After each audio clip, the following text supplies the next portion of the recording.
Hello and welcome to Imaginations from the UMAC Futures. My name is Zhao Ke from the Electronic Science and Technology Museum, University of Electronic Science and Technology of China.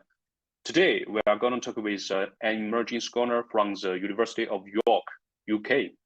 Let's welcome Helena Cox. She is a curator and art historian based in York, UK.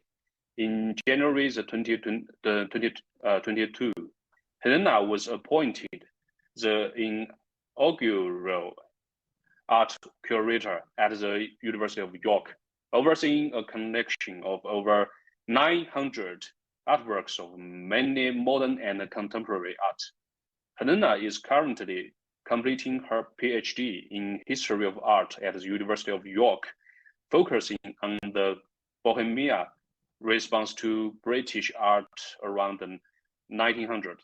Her research interests include British, continental, and Japanese art around at the turn of the 19th and 20th century. So could you please say hello to the audience and give us a brief introduction of yourself, Helena? Thank you so much. Thank you. And I'm so pleased to be here with everybody. And thank you so much for this wonderful initiative. I think the Imaginations from Futures is a fantastic series, and I'm very honored and excited to be part of it. So my name is Helena Cox, and I've now worked for about a year and a half as the first ever art curator at the University of York. Before then, I have been working as a curator for quite a few years. So I'm originally from the Czech Republic. I was born in the beautiful city of Prague, and I have worked in the Czech National Museum in the Japanese and Korean collection for a few years before moving over to Britain to do my PhD here. And previously, I have also worked in Beverley Art Gallery in East Yorkshire, which is a lovely regional gallery in a beautiful historic city of Beverley here in Yorkshire. And about a year and a half ago, I started my new position here at the University of York.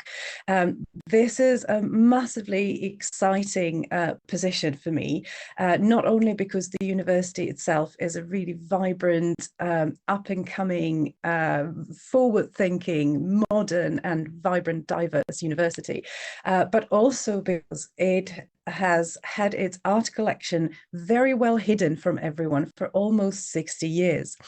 So this is a really rare opportunity to be the first person, and I feel so immensely honored to be the first person to open this collection up to the world and make it accessible to everyone. So the university was founded in 1963, and as such, it started collecting artwork at the very start of its inception. And it was part of about 7 other universities that were founded around the same time. The idea of the university was to be a very open, diverse institution. We were one of the first universities to have the kind of great numbers of female scholars teaching at the university, and also female students, in the early 60s. That was quite an important kind of turning point. The university architecture itself has been constructed in a way to make all the departments connected, to have student halls and lecture theatres very close to one another in order to make people meet each other. The campus was conceived to be this kind of big melting pot of people coming in, although obviously there always needs to be some kind of hierarchy. The structure of the university was very flat to start with, so it was this feeling of everyone being welcome, of this very diverse exchange and dynamic exchange of ideas. So these are absolutely kind of wonderful founding ideals that I believe are still very much alive at the university today. But as part of these ideals, there was this vision to collect artwork as well. And some of the early university buildings, so that we have the kind of core of the campus comes from the 1960s, and it could be described as brutalist architecture, although architectural historians sometimes dispute whether the word brutalist can really be applied, but it's that style of architecture using so-called clasp, which is a type of concrete which enabled very quick construction of the university, but also enabled permeability. So the kind of connecting of the different departments and sections of the university to one another, so it could kind of organically grow. So a lot of sculptures were actually commissioned to be part of the university buildings to start with. And in the first decade of the university's existence, there was even a dedicated fund for the purchase and commissioning of contemporary art.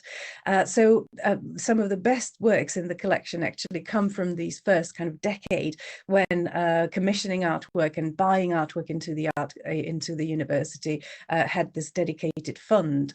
However, after then, this fund ceased to exist, and as a result, there has never been an art curator appointed or anyone to formally care for the art collection. So the art collection continued to grow in very organic ways throughout the following decades of the university, but it was never really overseen by anyone. So sometimes budgets of money suddenly appeared and somebody commissioned amazing artwork, and the university was very lucky to welcome this artwork, but there was no kind of formal direction. It was not managed as a professional art collection. And this state continued throughout the decades until 2022, when the university decided to change its approach to art, which I see as a very, very hopeful and a source of great kind of imagination into the future. So this moment where the university decided that they needed formal management of the art collection and recognized the art collection as something that is not just an add-on, but something that really substantially contributes to the whole ethos and ideals of the university. So to contribute really substantially to teaching, but also to research, to the well-being of students and staff, to cultural uplift of everyone, but also is open to the public because our campus is open, so the public can come and enjoy the beauty of our campus. So for me, after having worked in institutions that were more museum style, or properly managed collections, museum standards, suddenly switching into working in a university where really the art collection was in place, but everything around it needed to be yet open and built, was an amazing opportunity, a really once in a lifetime opportunity. And while obviously there are some challenges because there's a bit of a backlog of things that need doing, but at the same time, it's massively exciting because it's really, opening the eyes of the public and of the university to this treasure trove that the art collection presents, and bringing it into, connecting it to the work of departments, getting students engaged, and also welcoming the public. We have some kind of wonderful atmosphere in York. York is a wonderful city, and it's so brilliant to be able to say to the people living in the city, look, there is this amazing resource that we actually haven't been using much in the past, but here it is, and it is here for you to enjoy as well. And the displays that we do on campus, we offer them for free, so we're not charging. We want to do this as a service to the public. And our university has recently acquired a new motto, and this motto says, we want to be a university for the public good. And I really feel that the art collection and our art display on campus are a wonderful means of delivering this wonderful motto and living up to this ideal. And I'm so delighted to be the first person to be working so intensely with the art collection.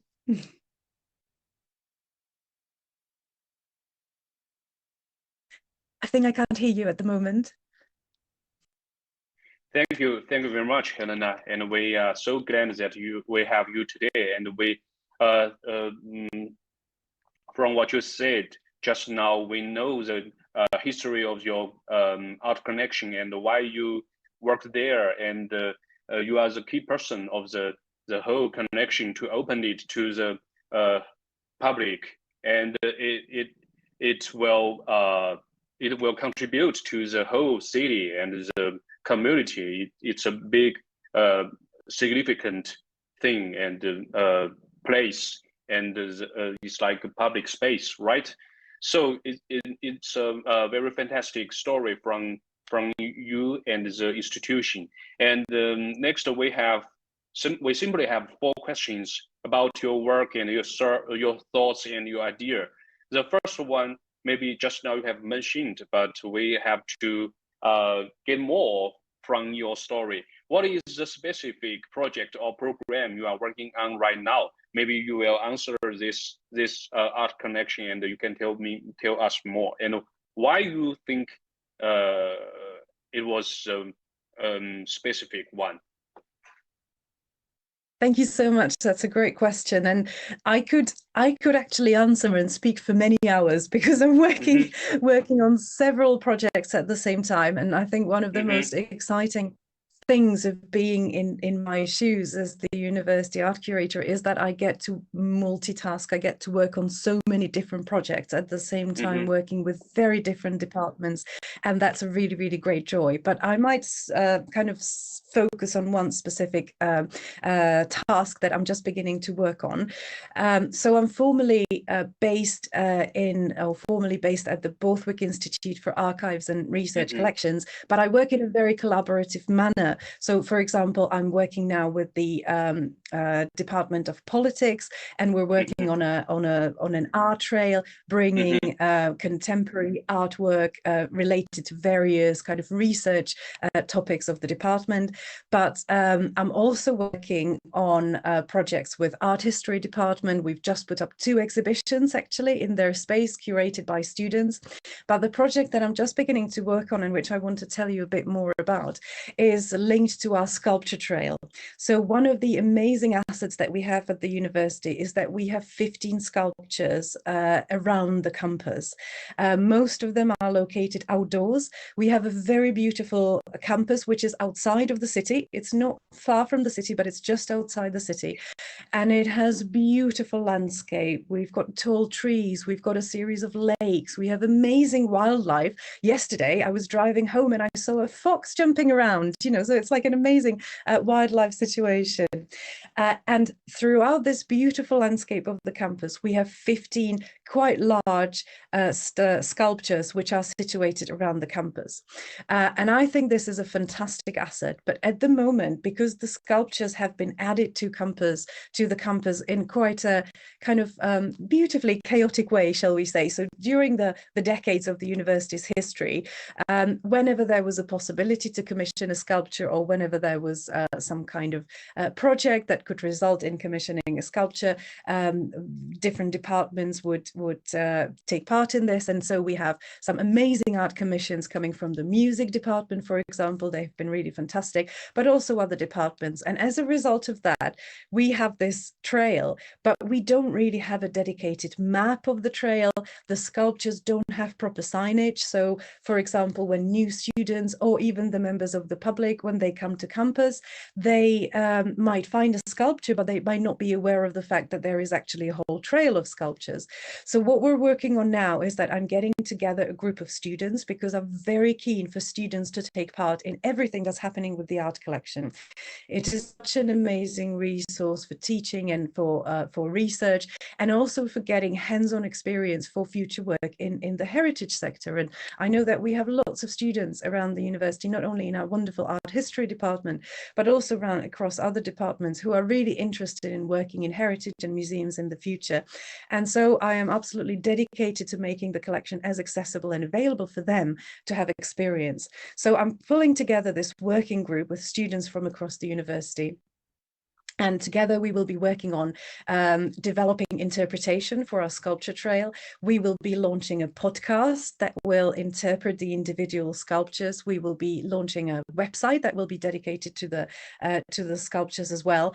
We're even working with our really amazing IT departments and creative technology, Digital Creativity Lab, which is an absolutely fantastic resource, and some amazing colleagues working there. So we're working on, we're thinking of creating a digital map of the sculptures as well. So in case you can't actually physically make it to campus, you can walk digitally through the sculpture trail. And we are doing 3D scans of the sculptures. Some of these sculptures are really large. One of my favorites is called the Singing Stone, which is a sculpture which is like 12 meters tall. call, and it's carved. It's an amazing kind of natural stone. So we're doing this kind of fly about the sculpture, so you can have a look at it from all different angles, which is massively exciting. So actually, this virtual walkthrough should enable you to see the sculptures from all angles, even angles that you couldn't actually see if you were looking at it on site, although we do want people to come to site. And finally, I'm really excited about training up students so that they can deliver sculpture tours. At the moment, it's just me delivering sculpture tours, and I am so pleased that we've had, over the last year and a half, I had so many people come to see our sculpture trail, and it was people from New York, people from across the university, visiting scholars. We are obviously working very internationally at the university, and we have visits from departments and from universities from all over the world. So whenever a group of scholars comes to visit, I'm very delighted to give them a sculpture tour. So at the moment, it's just me doing this, and I'm very much hoping to train a group of students who will be able to deliver sculpture tours to members of the public. We're encouraging families to come to campus, because it's really a fantastic day out, enjoying the beautiful landscape of the campus and also seeing our sculptures.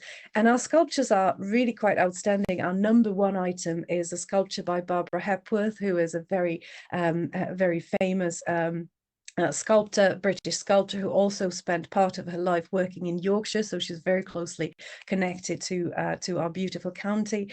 So we have her sculpture from 1969, which is actually one of the most, if not the single most valuable artwork in our collection. So we'll be really delighted to show this real amazing asset to people. And working on this project, I'm just so grateful to have such a great interest from students, because I think university collections should be, like a beating heart of the campus. They should really involve working with the students very intensely. And I'm so delighted that I have so many students interested in working with me, and really hope to do more of similar work in the future as well. So that's just a little taste of one of the many things that are happening with our art. I'm trying to spin many plates at the same time. And at the moment, we have about 5 to 6 display spaces around campus where we show various kind of curated shows. And again, the collaboration with our art history department, where we let students curate exhibitions, is one of the most joyful things as well. So I could talk for hours, but I know I shouldn't.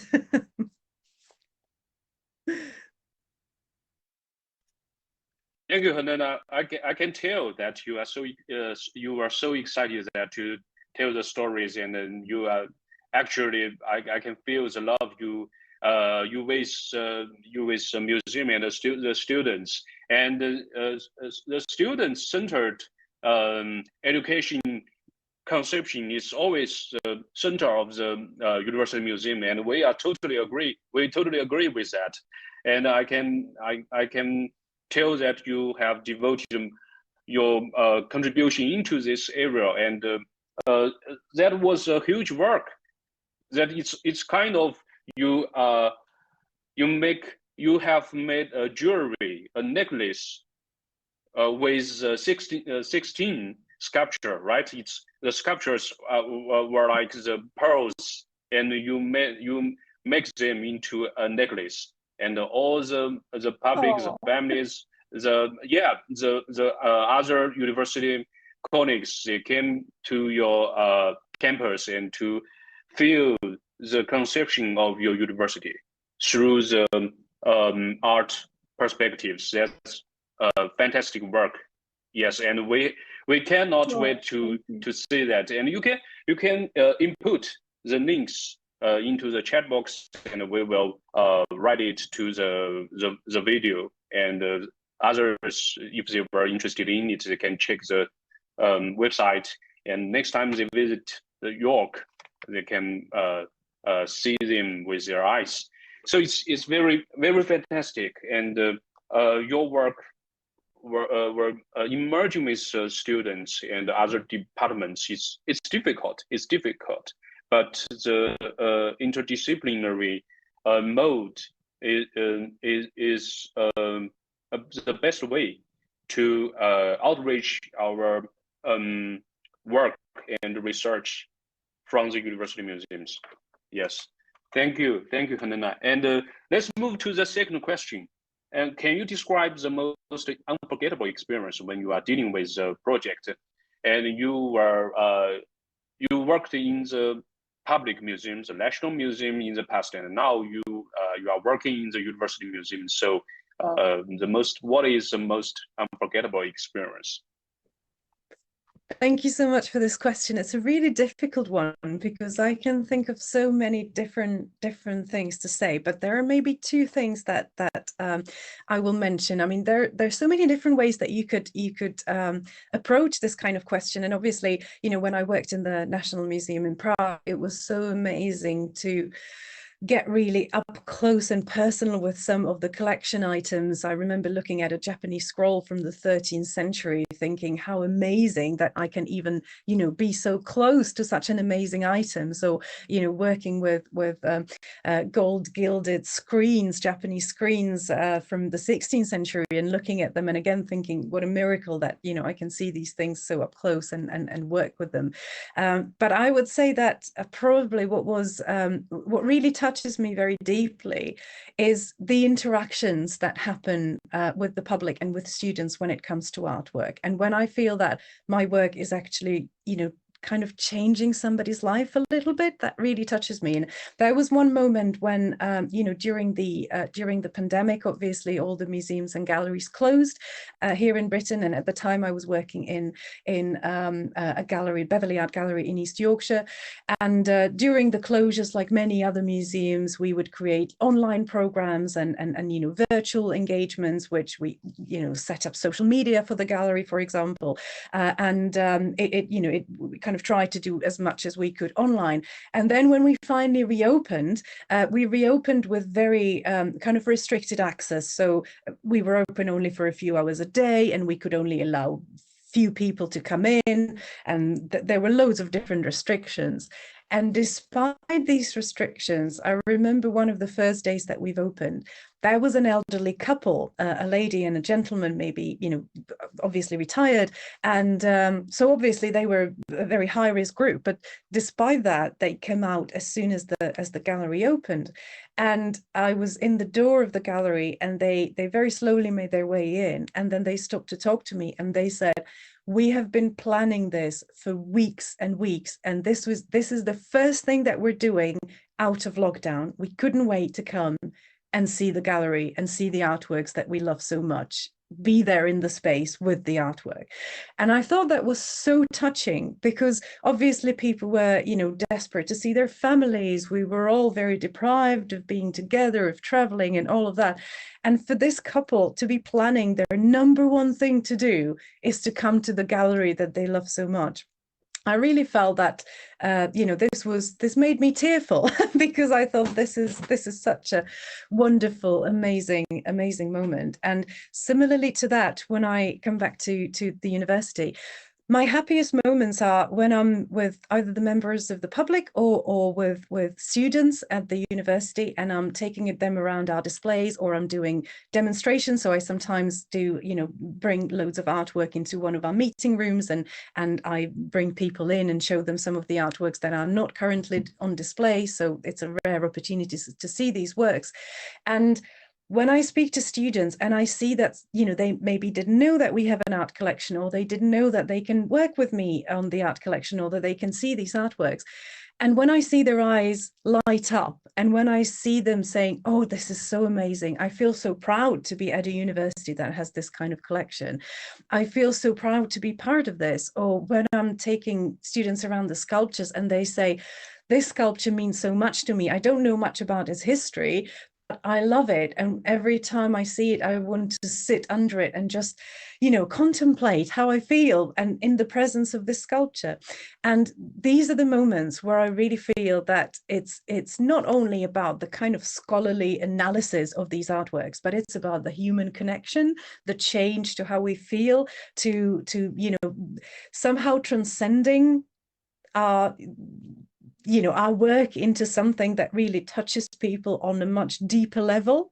And that really makes me incredibly motivated. And that's why I love working with students so much. And that's why I want them to be really engaged. And just before the end of this last term, I was chatting to a student, and she again kind of almost made me cry, because she said, when I work with you and the art collection, I feel like you really care. I feel that this is something that really matters. You know, it's not just an exercise to get the grades. It's not just something to tick the box. It's something that really makes a difference.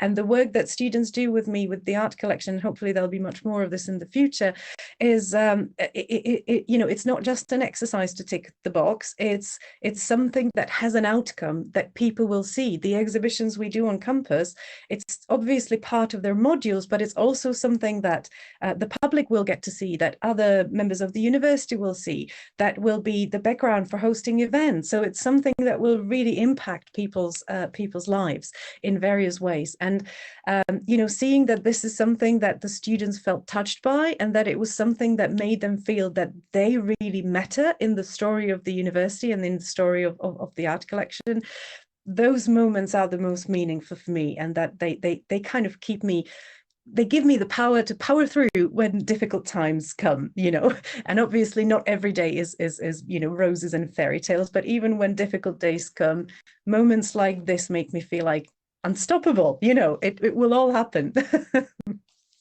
Thank you, Helena. The stories you told were so touchable for us, and the audience and the students, especially the students in university museums, as the most motivational force for us, right? And the university museum is not ours. It's the students. It's the students. Yeah. It's communities.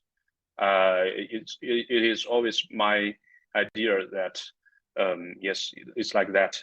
Okay, thank you for your touchable stories. And we have, yes, in the past years we have made some moments alike like this in our museum. We'll tell you later.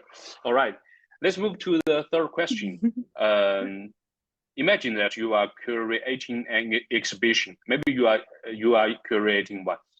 What object do you want to connect or display most? Well, this is again lovely question, a really multi-layered one, quite tricky, because I think it really depends on the context in which you're working. And I was really lucky to work in very different institutions throughout my career. So, you know, if you compare a national institution, a national museum, to a regional museum, and then a university museum or a university collection, these all are very different contexts. And I also worked in a freelance manner with contemporary artists, and sometimes I curated exhibitions in spaces that were really kind of not get proper gallery spaces at all, very kind of improvised spaces, or you know, spaces that they themselves would become part of the installations or the exhibitions. So in every case, I think it's incredibly different what you know, the kind of thing that you desire most in that context. And working in the National Museum, I absolutely loved being able to have all these precious items from the past and having an international exchange. So we did quite a lot of touring exhibitions where we would curate an exhibition that we would then send to other countries, and also welcome exhibitions from abroad, which was incredibly exciting. And you know, having on display ancient items of ancient Japanese ceramics, for example, or you know, Buddhist scrolls, very early Buddhist scrolls. Those things are really kind of fantastic, and it's amazing to see them in real life, to be able to bring them to people. And especially this international exchange, I think, is incredibly important.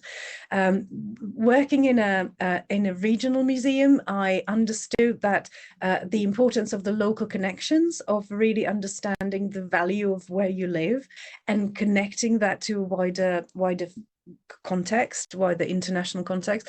So for example, when I worked on a project that I really loved in Beverley Art Gallery, we did an exhibition of reflections of Japan in East Riding of Yorkshire. So this was bringing together artwork linked to Japan, or Japanese artworks from private collections across the county, so across Yorkshire. and especially East Yorkshire. And this was really fantastic, not only for the objects themselves that we had in the exhibition, but also for the network of people that it created. So almost more valuable than the actual items, although we had a wonderful, wonderful selection of items and a fantastic collection of traditional Japanese toys, unbelievably from a collection in East Riding, which have subsequently became part of the collection of the museum, University Museums in Sheffield. So I was really excited to make that happen. So that, that was amazing. But even more precious was actually this network of people that we've created who remain linked to the gallery from that day onwards and who still continue meeting sometimes. So that's really amazing. For the university art collection, I think what I would really love is to collect more contemporary artwork that is specifically linked to some of the projects that are happening at the university.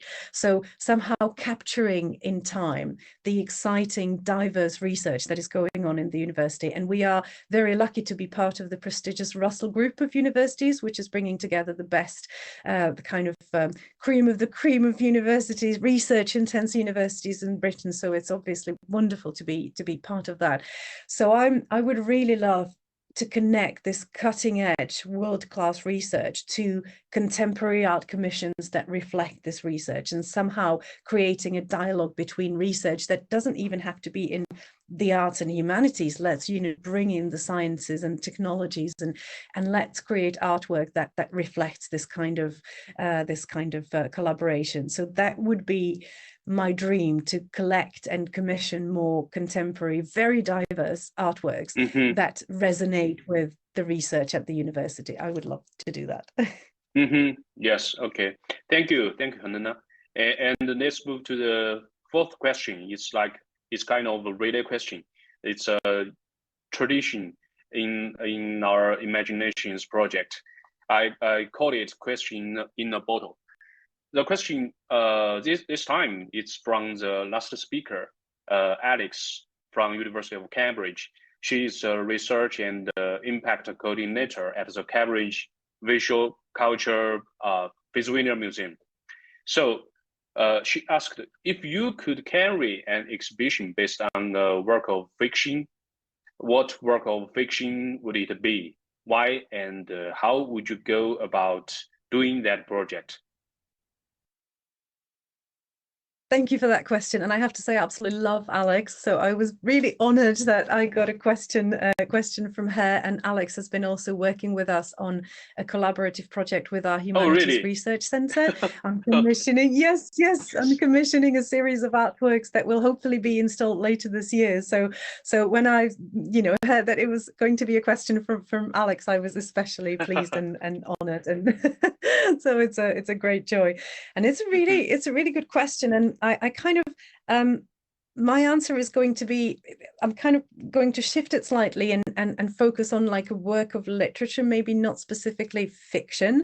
So what I would really love to do, I have this deep-seated love of the Japanese haiku poems, and I absolutely would love to do an exhibition that would celebrate haiku. And my two favorite authors of haiku are Matsuo Basho, who is a very famed kind of Edo period 17th century poet. But I also really love the works of Mitsuo Aida, who is much more contemporary. He only died in 1991, and he wrote. He's not really a specifically haiku poet. He is a calligrapher, but a lot of his calligraphy captures haiku poetry, or he expresses himself in the haiku format as well.